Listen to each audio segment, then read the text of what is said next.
tu veux, ouais. Je veux bien joueur de harpe horizontale. Voilà. Non, 76 cordes, elle a. Non, non, c'est parce que moi je parle français, moi. Bon,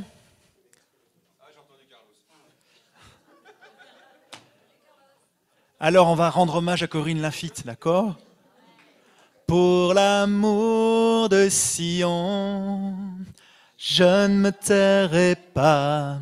Pour l'amour de Jérusalem, point de repos, pour que son salut brille comme l'aurore et sa délivrance comme un flambeau. Merci les amis. C'était juste comme ça, on se reconcentre là où on est, c'est cool. Il n'y a pas de musique avec aujourd'hui.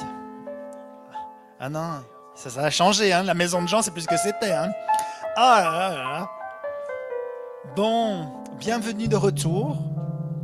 Qui est resté là en haut? Vous êtes redescendu pour le café, hein, oui? Ah, non mais... Mais c'est ça, il faut faire comme ça, c'est bien. Alléluia. Voilà, comme on a l'une ou l'autre personne qui nous ont rejoints pendant la pause, je vais juste reprendre en un demi-mot ce que j'ai dit avant, comme ça c'est plus facile, comme c'est la suite. Et on a parlé de Jérusalem et de Sion dans les deux acceptions du terme. Yerushalayim, pluriel, acception terrestre et acception céleste. Donc voilà, qu'il fallait faire alia dans les deux et que la maison de Jean, c'était être sentinelle sur les murailles de Jérusalem et c'était aussi être dans ce secret de la maison de Jean qui est être saisi par l'Esprit, être ravi par l'Esprit. Comme Jean dit en Apocalypse 1 et en Apocalypse 4, au jour du Seigneur, j'étais dans l'Esprit, j'étais ravi dans l'Esprit. Et il n'a pas eu besoin, comme il écrivait à ses disciples, il n'a pas eu besoin de décrire ce que c'était être saisi dans l'Esprit, parce que tout le monde savait ce que c'était à l'époque. Nous, on a oublié. Donc, on va devoir demander au Saint-Esprit de nous réenseigner ces bases. Hein, c'est comme dans Hébreu, à un moment, il dit essayons de passer aux choses sérieuses parce qu'on a déjà placé tout ça, puis on relit le tout ça, on fait ouais, Seigneur, nous on peut y revenir quand même parce qu'il y a des trucs qu'on n'a pas compris. Donc, après, il veut nous emmener dans Melchisédek et c'est encore plus compliqué, on a encore plus besoin qu'il nous explique. Mais en fait, c'est compliqué si on essaye de prendre par là. C'est simple si on essaye de prendre par là. Amen. Donc, il faut vraiment prendre par le cœur. Hein? Et tu aimeras le Seigneur ton Dieu de tout ton cœur, de toute ton âme, de tous tes moyens. Et ton prochain comme toi-même. Voilà. On est en train de creuser dans les vérités de la maison de Jean, dans les fondements de la maison de Jean. Merci Flo et merci Laurent de nous avoir hier amenés pour une fois, quelques explications, pour une fois. Hein, c'est tellement rare d'en avoir sur la maison de Jean que c'était cool. Peut-être on en donnera encore plus tard, ce soir, je ne sais pas, on verra. Mais je vais continuer l'enseignement. Donc, vous vous rappelez cet agrafe, Ésaïe 60, Ésaïe 62, autour d'Ésaïe 60. Bravo, vous êtes toujours aussi bon que tout à l'heure. Donc, cet agrafe qui sert d'écrin pour la révélation de qui est Yeshua, le Messie et la bonne nouvelle, car l'Éternel m'a oint pour apporter une bonne nouvelle, Ésaïe 61. Et l'agrafe qui sert d'écrin à ça, c'est Jérusalem. Parce qu'Ésaïe 60 et Ésaïe 62 nous parlent de Jérusalem. Donc, est-ce que Jérusalem, c'est optionnel? Voilà. Amen. Amen. C'est pour ça que l'abri fait des voyages à Jérusalem, qu'à Jérusalem tout est possible, qu'il y a chaque aide qui...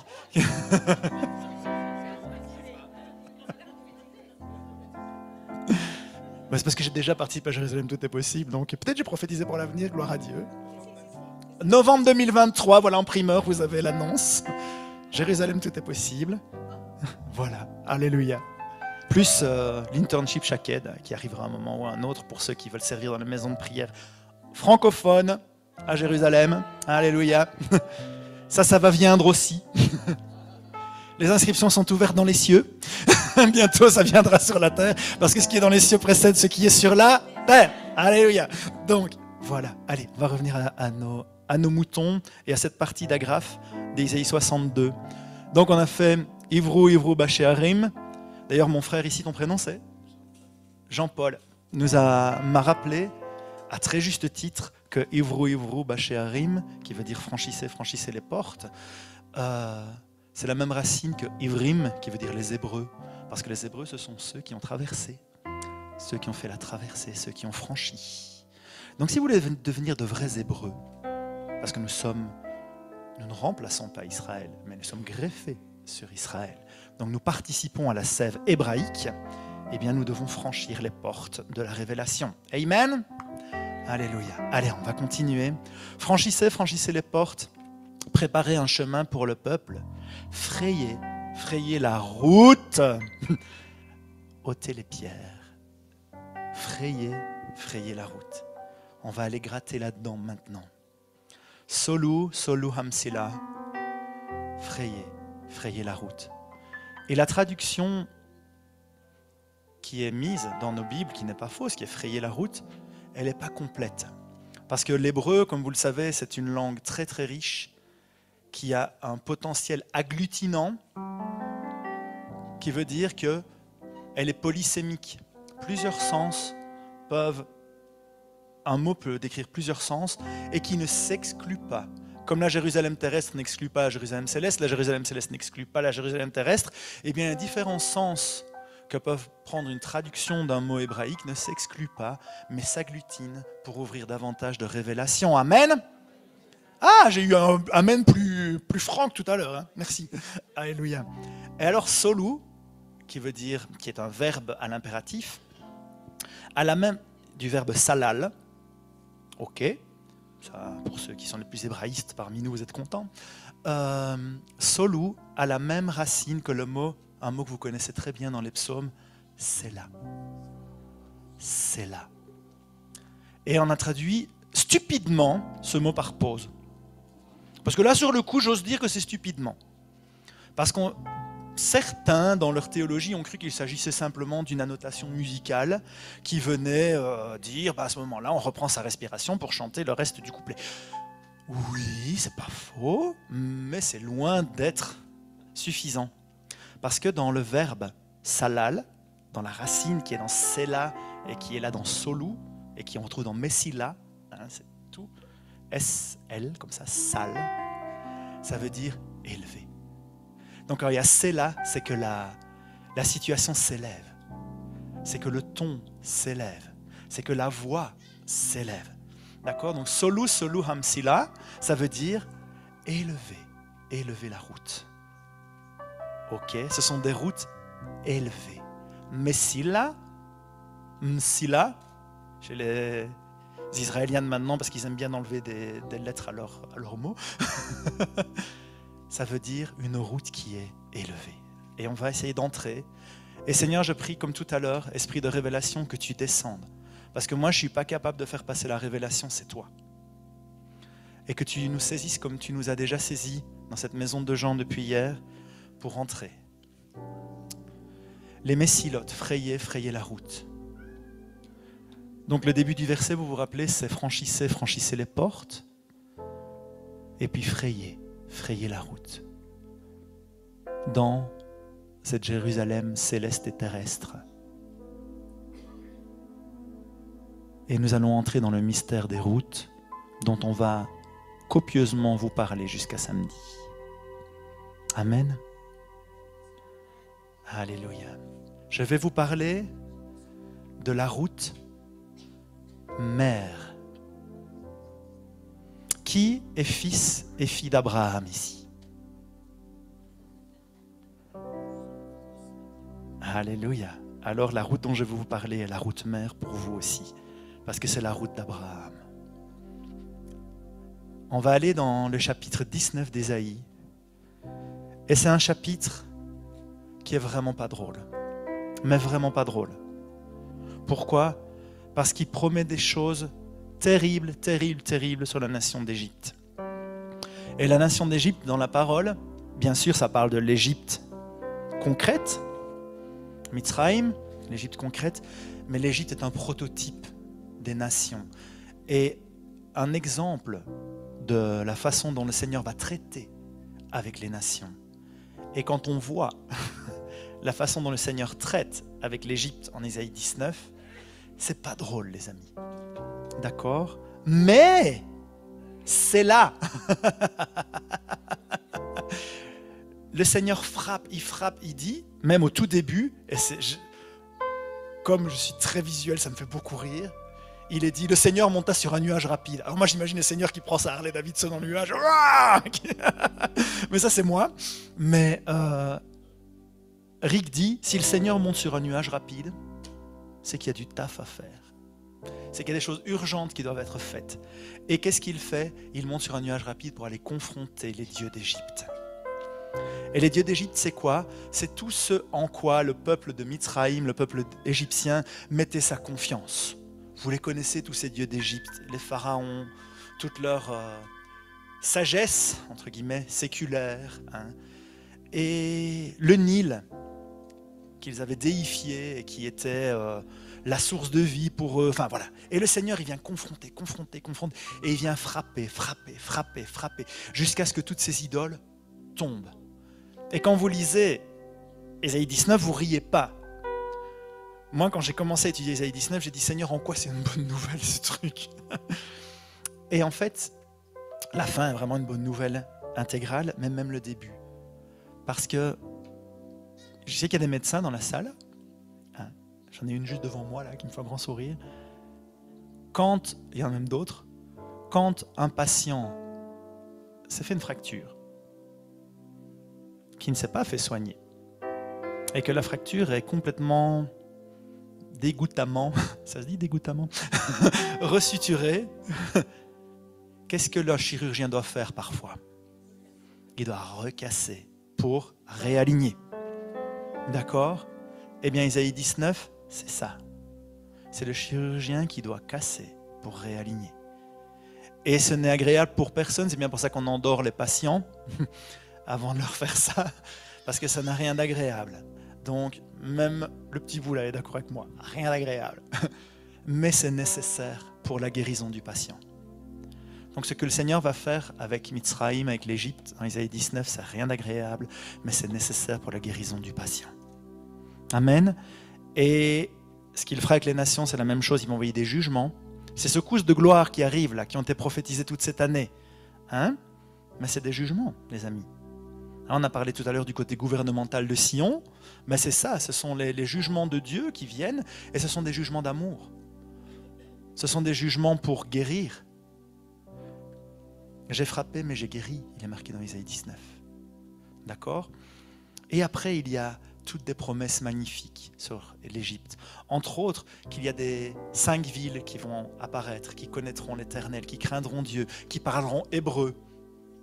Toutes ces choses-là, qu'il va y avoir un monument en l'honneur de l'Éternel en Égypte.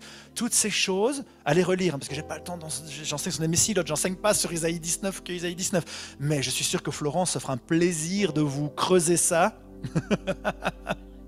Elle vous emmènera et moi je reviendrai creuser si tu veux. Voilà. Les promesses qui sont faites sont magnifiques. Et vous savez quoi? Ces promesses, elles commencent déjà à avoir lieu. D'accord? Il est dit dans Ésaïe 19 qu'il y aura une ville qui s'appellera la ville du soleil qui naîtra. Et quelle ville a été créée récemment en Égypte? Enfin, récemment, il y a quelques années, maintenant, quelques dizaines d'années, mais Héliopolis. Ça veut dire quoi en grec? La ville du soleil. Il y a, quand, et là les maréchals en parleront bien mieux que moi, mais en Égypte, il y a des Égyptiens qui reçoivent la révélation d'Israël comme étant le peuple de Dieu, qui renoncent à la théologie du remplacement, qui se réconcilient et qui apprennent l'hébreu urgemment, en habitant toujours en Égypte, exactement ce qui est prophétisé à la fin d'Ésaïe 19. Donc est-ce qu'Ésaïe 19 va s'accomplir concrètement là maintenant? Je ne crois pas. C'est quand le royaume sera là que cette route sera pleinement là. Mais il y a les prémices qui commencent. Amen. Comme les prémices de cette réunification de la Jérusalem céleste et de la Jérusalem céleste a commencé, et que nous en sommes les précurseurs, alléluia, les prémices d'Isaïe 19 sont en train de se faire. Et la fin d'Isaïe 19 est magnifique, versets 23 à 25. Ce jour-là, il y aura une route entre l'Égypte et la Syrie. Les Assyriens se rendront en Égypte et les Égyptiens en Assyrie. Et les Égyptiens serviront l'Éternel avec les Assyriens. Ce jour-là, Israël sera le troisième, avec l'Égypte et la Syrie, à être une bénédiction pour toute la terre. L'Éternel, le Maître de l'univers, les bénira en disant « Béni soit l'Égypte mon peuple, la Syrie œuvre de mes mains, et Israël mon héritage. » Et ça, c'est magnifique. Pourquoi c'est magnifique? En quoi ça nous concerne? Je vais vous le dire en quoi ça nous concerne. Mais c'est la route mère. Vous parliez hier du grand Israël qui ira du Nil à l'Euphrate, c'est Isaïe 19. Je ne crois pas que la nation actuelle d'Israël un jour fera tout ça, mais je crois que cette route d'Isaïe 19, elle existera. Et cette route d'Isaïe 19, elle retrace exactement le chemin de notre père Abraham. Abraham est parti du territoire qui est devenu la Syrie après. La Syrie, qui commence par un A, pas la Syrie. Et il est allé en passant par Canaan jusqu'en Égypte, et puis il est revenu en Canaan. Donc cette route d'Isaïe 19, c'est la route abrahamique. Et cette route, elle a plusieurs comment on appelle ça, caractéristiques. Heureusement que je l'ai écrit, je trouve plus sur le mot. Et on va les voir maintenant. Parce qu'elles sont très importantes pour toutes les routes. Parce que si vous voulez faire de l'exégèse biblique un petit peu solide, il faut savoir que quand un auteur utilise un terme, souvent, il signifie la même chose. Toutes les fois, il l'utilise. Ça va? Et il faut regarder. Donc la caractéristique de la Messila d'Ésaïe 19, c'est une route de réconciliation. Pourquoi? Il est dit que les Assyriens iront vers les Égyptiens iront vers les Assyriens, et ils serviront l'Éternel ensemble, et Israël sera le troisième. Ces peuples, petit briefing pour ceux qui ne connaissent pas bien le Moyen-Orient, ne s'entendent pas. Voilà. Au cas où vous n'auriez jamais regardé les journaux télévisés. Voilà. Ces peuples ne s'entendent pas. Le Moyen-Orient a une propension énorme à se retrouver à la une des journaux pour des choses monstrueuses. Pourquoi? Parce qu'il y en a un qui sait très bien que si dans le Moyen-Orient l'œuvre de Dieu se fait, ça va amener autre chose du royaume. Et alors du coup, ça casse. Ok, donc déjà du temps d'Ésaïe, c'était comme ça. Mais Ésaïe a vu plus loin que ces marasmes-là. Et il a vu l'œuvre que Dieu voulait faire. Et cette route, c'est une route qui est une route de réconciliation. Ensuite, c'est une route de service du Seigneur. Parce qu'il est dit, les Assyriens serviront l'Éternel avec les Égyptiens serviront l'Éternel avec les Assyriens, et Israël ira avec eux. Et le service du Seigneur, ça veut dire quoi? C'est l'adoration, la louange, la prière, l'intercession. Et là, je vais vous dire un secret, qui est un secret de polichinelle quand on est avec le Seigneur, mais vous voyez à peu près l'Égypte où ça se trouve? L'ancienne Assyrie, c'est quoi? L'Iran, l'Irak, la Jordanie, la Syrie actuelle, le Liban, jusque Chypre, un petit peu de la Turquie, un petit peu de l'Arménie, d'accord? C'est toute cette région-là, d'accord? Eh bien, et puis jusqu'en Égypte, en passant par Israël, sur tout ce territoire, il y a partout des maisons de prière qui fonctionnent en 24/7. Partout. Alors qu'ici en France et en Belgique, il n'y a pas moyen de les faire démarrer, les maisons de prière. Et nous, on n'est pas persécutés. Faudrait-il qu'une persécution arrive pour qu'on se bouge enfin? Je n'en ai pas envie. Mais il faut se poser la question des fois. Parce que comment se fait-il que des gens qui risquent leur vie reçoivent la révélation qu'il faut adorer le Seigneur en 24/7 par des harpes et des coupes amenées ensemble devant le trône de l'Éternel, qui rentrent dans cette sacrificature selon l'ordre de Melchisédek, qui sont ces serviteurs et ces sacrificateurs royaux, et que nous, dans nos nations privilégiées, on n'est pas capable, j'allais dire un autre mot, mais il n'est pas poli, donc je ne l'ai pas dit, on n'est pas capable d'entrer dedans. On n'est même pas capable. Les quelques francophones qu'il y a sur la Terre, on n'est quand même pas beaucoup. Carlos, il n'y a pas beaucoup de francophones sur la Terre, tu es bien d'accord avec moi? On est très très peu. Ah, des centaines de millions! Ah, et ben il n'y en a pas un qui a été foutu de faire une maison de prière en français à Jérusalem. Il faut se poser des questions quand même. D'accord? Alors que là... Non, mais par contre, toutes les autres langues existent à Jérusalem dans les maisons de prière. Voilà. Et je veux dire par là que sur cette route d'Ésaïe 19, il y a des maisons de prière qui fonctionnent en 24/7 tout le long. Et en souterrain, parce que s'ils n'étaient pas en souterrain, ça irait très mal pour eux. Donc c'est une route de service du Seigneur. Ensuite, c'est une route de bénédiction. Pourquoi? Parce qu'il est dit que cette route, quand elle viendra, ils seront une bénédiction pour toute la terre. Et là, ça commence déjà à nous concerner. Si cette route arrive, elle sera une bénédiction pour toute la terre. Cette route de réconciliation, de service, d'adoration du Seigneur, d'intercession et de bénédiction aura un impact sur toute la terre. Amen. Donc ça, déjà, on commence à être un petit peu plus concerné. Alors, quelles sont les caractéristiques de la Messila d'Ésaïe 19? On continue. C'est que Jérusalem, Sion, en est le cœur. Je me suis fendu de vous trouver une carte, voilà, hop là, qui montre tout le territoire d'Ésaïe 19. Et regardez où se trouve Jérusalem. En plein milieu. D'accord? Donc, cette Messila d'Ésaïe 19 est connectée à Jérusalem, et Jérusalem en est le cœur, en est l'origine et l'arrivée. Pour que les Assyriens aillent en Égypte et les Égyptiens en Assyrie, ils sont obligés de passer par où? Voilà. C'est pas pour rien. D'accord? Donc c'est une caractéristique hyper importante de cette Messila d'Ésaïe 19. Quelques caractéristiques supplémentaires de cette Messila, on la trouve dans Ésaïe 11. Parce que quand Ésaïe parle d'une Messila, en tête, il a le même concept, quel que soit le nombre de fois qu'il utilise le terme, vous êtes d'accord? Donc si vous voulez faire une étude de ce qu'est une Messila, il faut aller regarder ce qu'Ésaïe en dit. Et puis après le mettre en parallèle de toute la révélation de Genèse à Apocalypse. D'accord? Et ici, je vous passe le début. Vers la fin, verset 15-16, il est dit « Le Seigneur élèvera une bannière pour les nations. » Tiens, c'est pas ce qu'on a déjà lu tout à l'heure? Frayer la route, élever une bannière vers les nations. « Le Seigneur élèvera une bannière pour les nations. Il rassemblera les exilés d'Israël. Il recueillera les dispersés de Juda des 4 extrémités de la terre. Et il y aura une route pour le reste de son peuple qui se sera échappé d'Assyrie, comme il y en a une pour Israël le jour où il sortit du pays d'Égypte. » Donc cette route, les amis, on en a parlé tout plein, c'est une route de l'Alia. Le Seigneur a quand même de la suite dans les idées.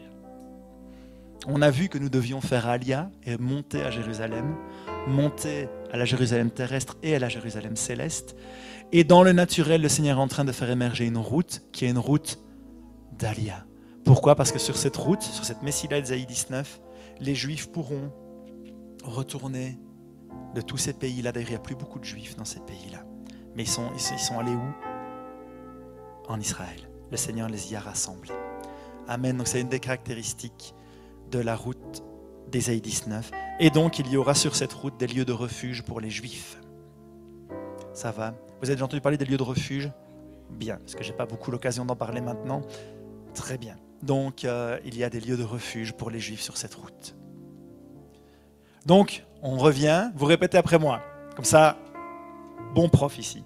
La Messila d'Ésaïe 19, ses caractéristiques, c'est 1, 2, 3, 4. Amen! 10 sur 10, les amis. Et, je reviens en arrière, voilà.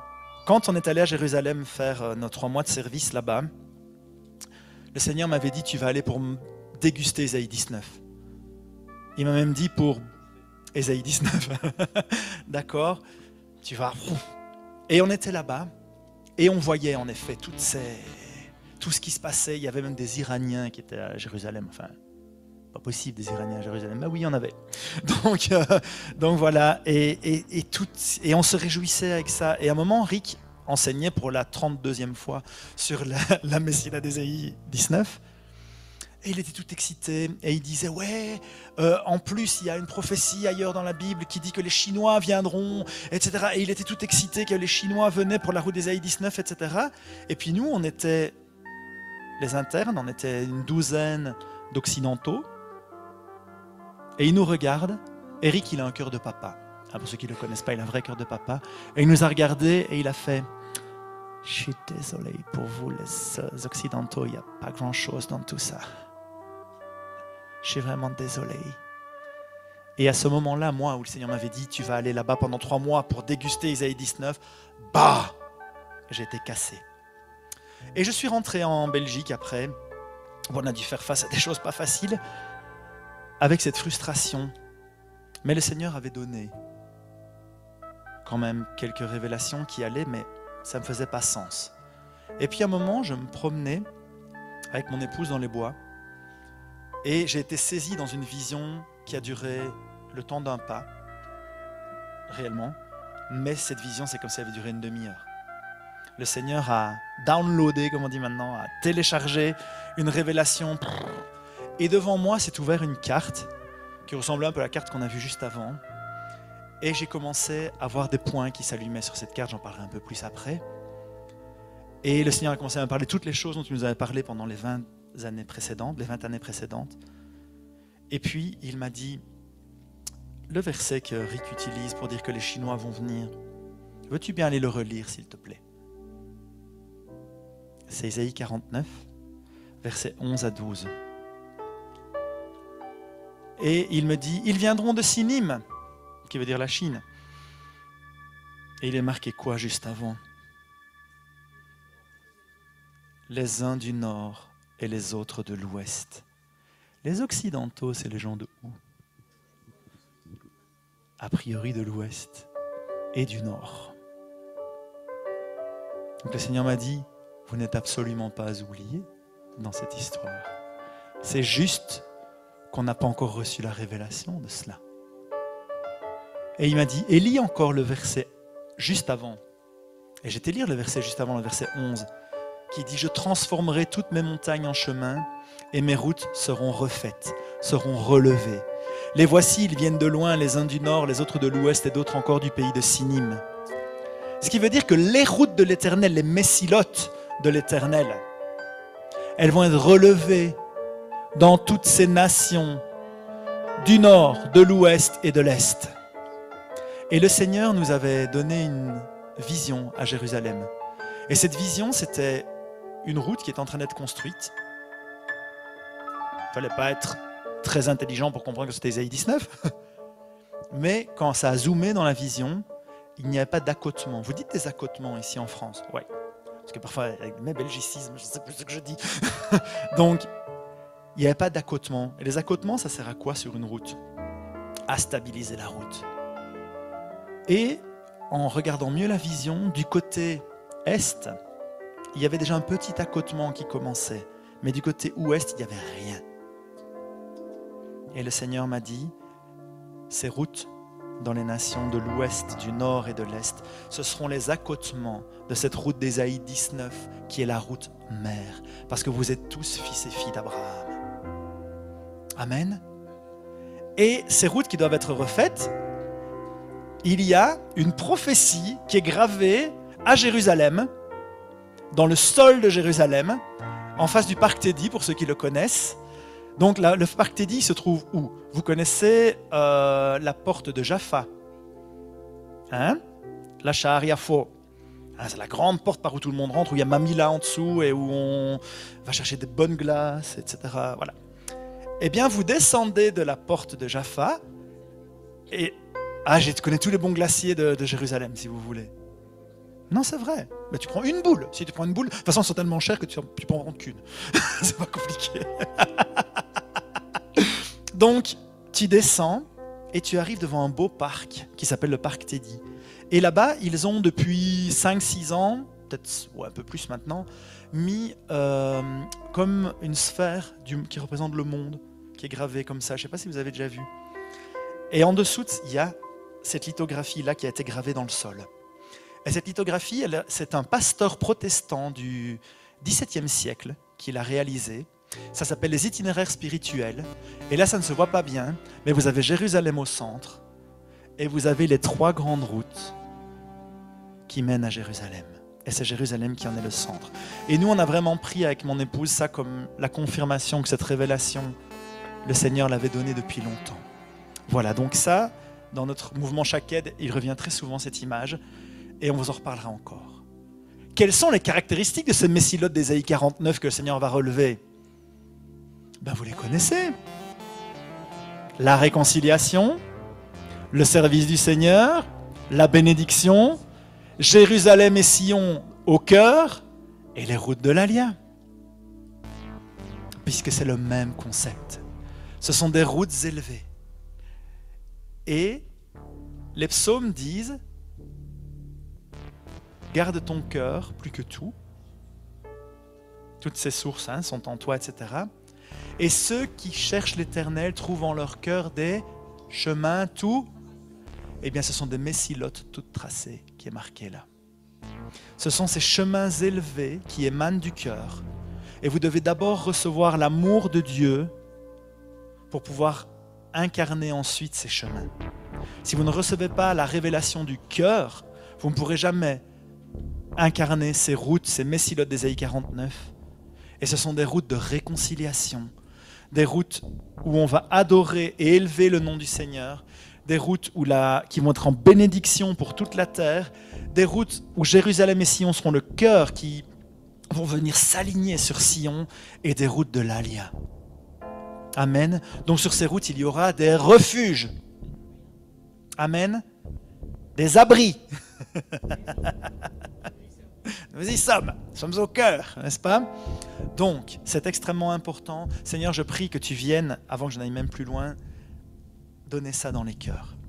Que tu viennes installer tes messilotes, ces chemins tout tracés dans nos cœurs maintenant, pour que la révélation arrive, parce que ce n'est ni par puissance ni par force, mais par l'Esprit du Seigneur que ces choses vont arriver. C'est des accotements de la Messila d'Ésaïe 19. Alors, quelles sont ces routes, ces messilotes d'Ésaïe 49? Il en existe beaucoup dans les nations. Ce sont toutes les anciennes routes terrestres, fluviales et maritimes, et même certaines nouvelles routes, c'est pour ça que j'ai mis anciennes entre parenthèses, qui vont émerger et que le Seigneur va nous faire frayer, et où des réseaux vont se faire. Vous savez que toutes les maisons de prière du Moyen-Orient sur la Messila, la grande route d'Ésaïe 19, sont toutes en réseau les unes avec les autres. Et les gens d'Amman, de la maison de prière d'Amman, vont à la maison de prière du Caire. Les gens de la maison de prière du Caire vont à la maison de prière en Jordanie. Les gens de la maison de prière en Jordanie vont à la maison de prière d'Ispahan. Les gens de la maison de prière d'Ispahan vont à Chypre. Et tous essayent d'aller, quand ils le peuvent, quand ils ont les visas, à Jérusalem. Et vous savez ce qui se passe avec les messilotes? Une messila dont nos amis les maréchals vont vous parler brillamment, c'est la route de la soie, qui est cette prophétie d'Ésaïe littéralement accomplie. Ils viendront de Sinim.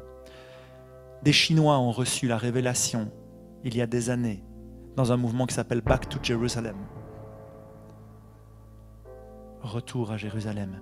Ils ont reçu la révélation qu'ils devaient refrayer toute la route de la soie pour retourner servir à Jérusalem. Et ces gens vont servir dans toutes les maisons de prière qui sont sur cette route d'Ésaïe 19, au péril de leur vie. Il y a eu un reportage, vous vous rappelez Finger of God, etc. Les reportages Finger of God, le doigt de Dieu, vous voyez plus?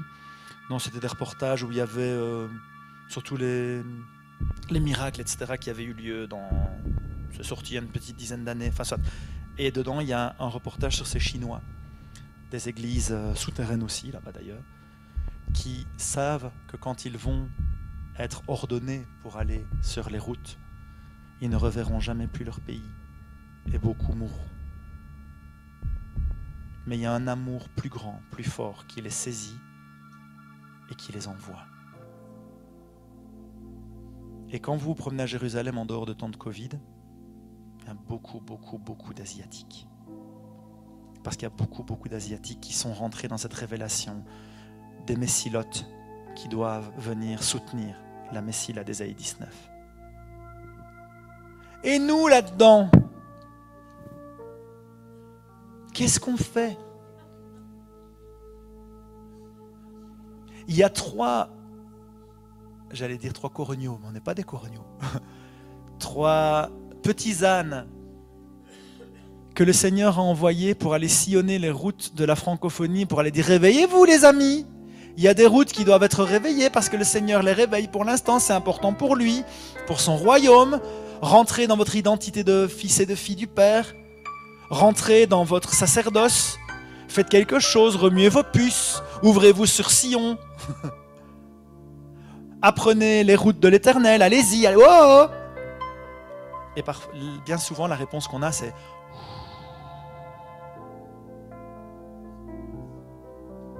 Et c'est triste. » Mais maintenant, ça change. Parce que le temps est là de refrayer, de réélever ces messilotes pour l'Éternel. Alors oui, discernement les amis. Merci. Tout ce qui brille n'est pas or. Ça va? C'est pas parce qu'il y avait des routes qui existaient que ce sont forcément des messilotes. C'était la lune du tonnerre. C'était qui le fils du tonnerre? Merci. Les Boanerges. Hein? Et le fils du tonnerre est devenu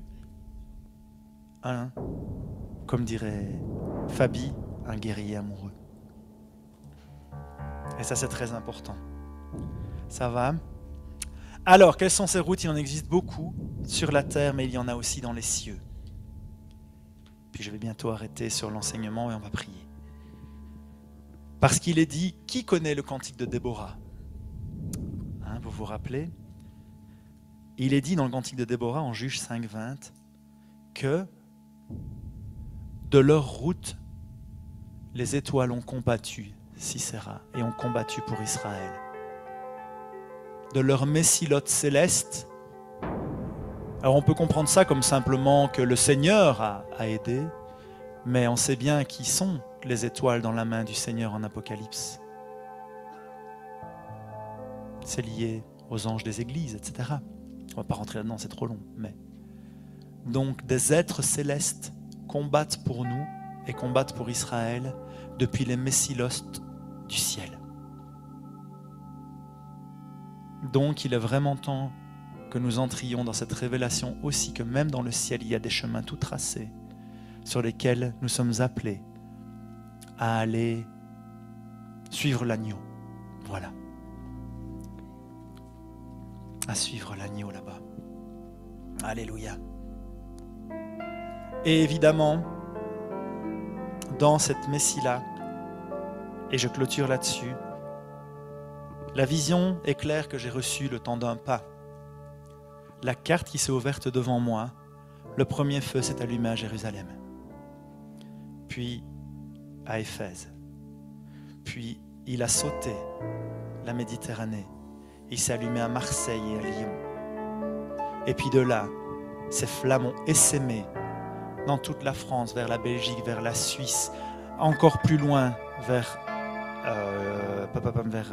l'Est, et également vers l'Ouest, vers la Bretagne, les îles britanniques, et aussi l'Espagne. Et directement dans l'esprit, j'ai saisi, mes seigneurs, c'est l'arc celtique, c'est la maison de Jean.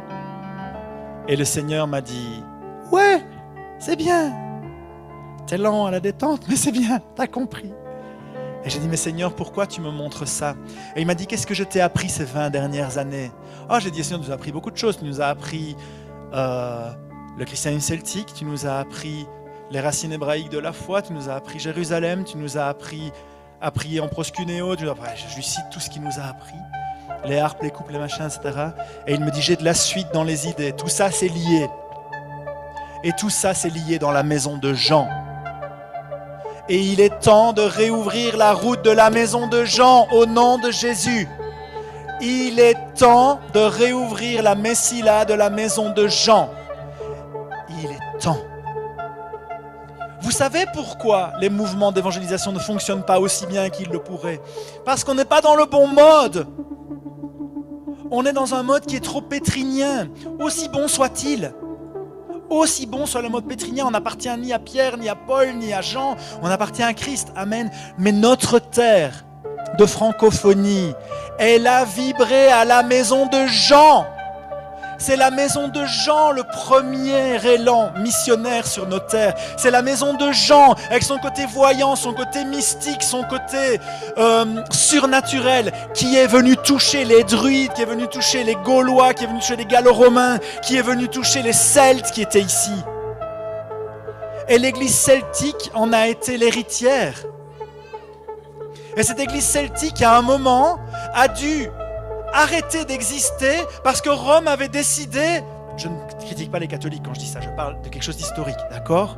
J'aime les catholiques et ce sont mes frères et c'est grâce à eux que j'ai découvert Jésus. Donc je les aime de tout mon cœur, rien à voir avec ça. Mais à un moment, il y a eu un émissaire de Rome qui est arrivé dans l'église celtique et qui a dit maintenant c'est fini. Et l'église celtique fonctionnait dans la maison de Jean. L'église celtique était connectée à ses racines hébraïques. L'église celtique célébrait Pessah pour célébrer la résurrection de l'Éternel, de notre Jésus. Amen. L'église celtique était alignée sur les Moadim, les fêtes de l'Éternel. L'église celtique comprenait les cycles de la vie. L'église celtique était connectée à la création et connectée au ciel. L'église celtique fonctionnait dans les dons de voyants. Il fonctionnait dans le fait d'être dans l'esprit, d'être saisi dans l'esprit. Et tout ça, on a dit, c'est pas bientôt fini, non? Vous allez faire à notre façon maintenant. Et cette façon était mauvaise? Non. Mais elle ne correspondait pas à nos terres. Donc si on vient avec plus de la même chose, si on vient proposer encore plus de ce modèle-là, parce que la réforme est l'héritière directe du modèle pétrinien. Elle a juste changé des noms, et encore. et je ne les critique pas quand je dis ça. Mais du coup, ça ne prend pas aussi bien, la greffe ne prend pas aussi bien dans nos terres, parce qu'on doit revenir à ce côté monastique de la maison de Jean. Amen. Je suis désolé si je vous parle un langage qui vous paraît bizarre, mais il est temps qu'on revienne à ça. Si on veut voir notre terre à nouveau vibrer, comme on a dit tout à l'heure, hier, quand l'amour de Dieu se manifeste, il y a un tremblement de terre. Quand Jésus est mort sur la croix, la terre a réagi, le voile s'est déchiré. Si on veut que notre terre réagisse à cet amour de Jésus qui va jusqu'à la mort et la résurrection, il faut qu'on le présente d'une façon où cette terre pourra vibrer. Et le Seigneur avait pourvu à la maison de Jean pour ça. Comme elle avait pourvu à la maison de Pierre et de Paul en Italie et dans d'autres lieux où ça a très bien pris. Donc on va louer le Seigneur pour tout cet héritage pétrinien et paulinien que nous aimons, que nous accueillons, mais on va redécouvrir notre héritage johannique que nous avons mis sous terre, en tout cas sous le boisseau. Et il est temps que cette Messie-là de la maison de Jean, cette route qui s'aligne sur Sion, soit relevée au nom de Yeshua. Amen. Parce que les Juifs sont beaucoup plus vite touchés par la maison de Jean que par un autre modèle. Parce que l'autre modèle les a persécutés malheureusement. La maison de Jean, je n'ai pas vu beaucoup d'antisémitisme dans la maison de Jean. Oh, il y en a eu, il y en a eu. Parce que l'Église a été tellement tapée par l'ennemi qu'elle est toujours rentrée dans ce travers-là. Mais il est temps, les amis. Alors avant de passer à la prière, je vais juste vous passer une vidéo qui est courte, qui redit en quelques mots ce que j'ai dit, mais parfois un beau dessin vaut mieux qu'un long discours. Ça va?